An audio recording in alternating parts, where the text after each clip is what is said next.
TV9 education ಎಕ್ಸ್ಪೋದಲ್ಲಿ first night with Devva ಸಿನಿಮಾದ ನಟ ಪ್ರಥಮ್ ಅವರಿದ್ದಾರೆ. ಸೊ ಅವ್ರನ್ನ ಮಾತಾಡ್ಸೋಣ. ಪ್ರಥಮ್, ಸ್ಟೂಡೆಂಟ್ಸ್ ಜೊತೆಗೆ ಒಂದಿಷ್ಟು ಮೋಜು ಮಸ್ತಿ ಮಾಡಿದ್ರೆ ನಿಮ್ಮ ಕಾಲೇಜ್ ಲೈಫು ಹೆಂಗೆ ನೆನಪಾಗ್ತಾ ಇತ್ತು? TV9 ಎಕ್ಸ್ಪೋಗೆ ಬಂದಿದ್ದೀರಿ, ಏನು ಹೇಳ್ತೀರಿ ಅಂತ?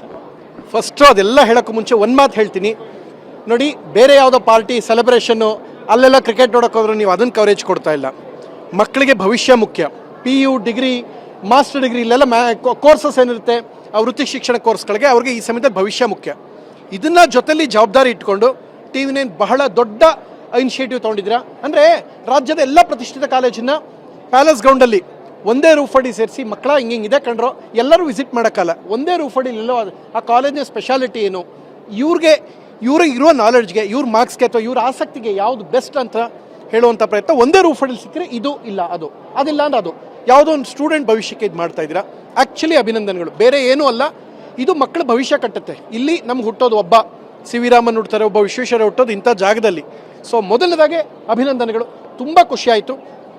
ಏನು ಅಂದರೆ ಒಂದು ಚೂರು ಬಿಸಿಲು 40 ಡಿಗ್ರಿ ಇದೆ, ಒಂದು ಚೂರು ಹೊರಗಡೆ ಕಾಲಿಡೋಕ್ಕೆ ಜಾಗ ಇಲ್ಲ. ಇಲ್ಲಿ ನೋಡಿದ್ರೆ ಎಲ್ಲ ಹುಡುಗರು ಮಕ್ಕಳು ಪೇರೆಂಟ್ಸ್ ಅವ್ರು ಏನೋ ಒಂದು ಕನಸು ಇಟ್ಕೊಂಡು ಮಕ್ಕಳ ಬಗ್ಗೆ ಇಲ್ಲಿ ಬಂದಿದ್ದಾರೆ. ಖುಷಿಯಾಯಿತು. ಇನ್ನು ನಮ್ಮ ಕಾಲೇಜ್ ಡೇಸ್ ಬಗ್ಗೆ ಹೇಳೋದಾದರೆ ನಮಗೆಲ್ಲ ಇಷ್ಟೆಲ್ಲ ಅವಕಾಶಗಳೇ ಇರ್ತಿಲ್ಲ. ನಾವು ಹಳ್ಳಿಯಿಂದ ಬಂದವರು. ನಮಗೆಲ್ಲ ಏನು ಅಂದರೆ PUC ಒಂದು ಗೌರ್ಮೆಂಟ್ ಸ್ಕೂಲು, ಅದಾದಮೇಲೆ ವಿದ್ಯೋದಯದಲ್ಲಿ ಓದಿದೆ. ಅಂದರೆ ನಮ್ಗೆ ಇಷ್ಟೆಲ್ಲ ಅವಕಾಶ ಇರಲ್ಲ. ಯಾವ್ದು ಸಿಗುತ್ತೆ ಪಾಸ್ ಆದ ತಕ್ಷಣ ಹಿಂಗೋಣ ಅಂತ. ನನ್ನ ಅದೃಷ್ಟಕ್ಕೆ ನಾನು ಇದೇ ದಿನ ನಾನು ಮನೆ ಬಿಟ್ಟು ಬಂದಂಥ ದಿನ ಇವತ್ತು. ಇದೇ ದಿನ ನಮ್ಮೂರು ಓದ್ಬೇಕಾರೆ ಸ್ಕೂಲ್ ಮುಗಿಸಿ ಅಣ್ಣವ್ರು ತೀರ್ಕೊಂಡಿದ್ದ ದಿನ. ಅದೇ ದಿನ ನಾನು ಮನೆ ಬಿಟ್ಟು ಬೆಂಗಳೂರಿಗೆ ಲಗೇಜ್ ಎತ್ಕೊಂಡು ಬಂದೆ. ನಾನು ಡೈರೆಕ್ಟರ್ ಆಗ್ತೀನಿ ಅಂತ ಅನ್ಕೊಂಡಂಗೆ ಡೈರೆಕ್ಟ್ರು ಆಯಿತು. ನಾನು ಅಂದ್ಕೊಂಡ್ರೆ ಬಿಗ್ ಬಾಸ್ ಗೆದ್ದಿದ್ದಾಯಿತು, ಜನ ಆಶೀರ್ವಾದ ಮಾಡಿದ್ರು. ಸೊ ಎಲ್ಲವೂ ನಡೀತು. ಒಂದು ಕಾಲದಲ್ಲಿ ರಾಜ್ಕುಮಾರ್ ಇಂಟರ್ನ್ಯಾಷನಲ್ ಹೋಟ್ಲಲ್ಲಿ ಸೆಕ್ಯೂರಿಟಿ ಗಾರ್ಡ್ ನಾನು. ಇವತ್ತು ಅಣ್ಣವ್ರ ಮಗ ರಾಘವೇಂದ್ರ ರಾಜ್ಕುಮಾರ್ ಅವ್ರಿಗೆ ಸಿನಿಮಾ ಡೈರೆಕ್ಷನ್ ಮಾಡ್ತಾನೆ. ಶಿವಣ್ಣ ಅವ್ರ ಜೊತೆ ಶೋ ಮಾಡಿದೆ. ಅಪ್ಪು ಸರ್ ನಮ್ಮ ಸಿನಿಮಾಗೆ ಆಡಿದ್ದಾರೆ. What can expect more than this? ಎಲ್ಲ ಭಗವಂತ ಕೊಟ್ಟಿದ್ದಾನೆ. ಇಷ್ಟಾದಮೇಲೆ ನಾನು ಇಂಥ ಕಾರ್ಯಕ್ರಮಕ್ಕೆ ಕರೆದಾಗ ನಾನು ಯಾವಾಗಲೂ ಹೇಳೋದು ಒಂದೇ ಮಾತು, ಮಕ್ಕಳಿಗೆ, ಇಲ್ಲಿರೋ ಮಕ್ಕಳಿಗೆ ನಾನೇನು ಹೇಳ್ತೀನಿ ಅಂದರೆ, ಸಿನಿಮಾದವ್ರದ ಆದರ್ಶ ಆಗಬಾರ್ದು ಇವ್ರಿಗೆ. ಇಲ್ಲಿ ಎಷ್ಟೋ ಜನ ಸೈಂಟಿಸ್ಟ್ ಬದುಕು ಕಟ್ಕೋಬೇಕು ಅಂತ ಬಂದಿರ್ತಾರೆ ಬೆಂಗಳೂರು. ಇಂಥವನ್ನ ಕಾರ್ಯಕ್ರಮಕ್ಕೆ ಕರೆದು ಅವರ ಭವಿಷ್ಯ ಕಟ್ಟುವಂಥ ಒಂದು ದೊಡ್ಡ ನಿದರ್ಶನ ಆಗಲಿ ಅಂತ ಆಸೆ ಪಡ್ತೀನಿ. ಎಲ್ಲ ಮಕ್ಕಳಲ್ಲೂ ಒಂದು ಹೊಸ ಕನಸಿದೆ. And I wish all the best. ಥಿಯೇಟ್ರಲ್ಲಿ ಸಕ್ಕದಾಗಿ ಹೋಗ್ತಾ ಇದೆ ಸಿನಿಮಾ. ನನಗದು ಇನ್ನೊಂದಷ್ಟು ಖುಷಿ.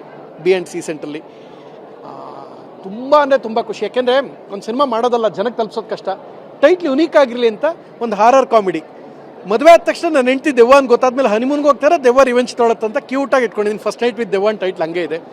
ಥಿಯೇಟ್ರಲ್ಲಿ ತುಂಬ ಚೆನ್ನಾಗಿ ಹೋಗ್ತಾ ಇದೆ. ನಿಮ್ಮೆಲ್ಲರ ಆಶೀರ್ವಾದ, ಕನ್ನಡಿಗರ ಹಾರೈಕೆ, ದೇವ್ರ ದಯೆ ತುಂಬ ಚೆನ್ನಾಗಿ ನಡೀತಾ ಇದೆ. I wish all the best. ಇದೇ ಪ್ರೀತಿ ಆಶೀರ್ವಾದ ಯಾವಾಗಲೂ ಕನ್ನಡಿಗರದಿಲ್ಲ ಅಂತ ಆಶಿಸ್ತೀನಿ.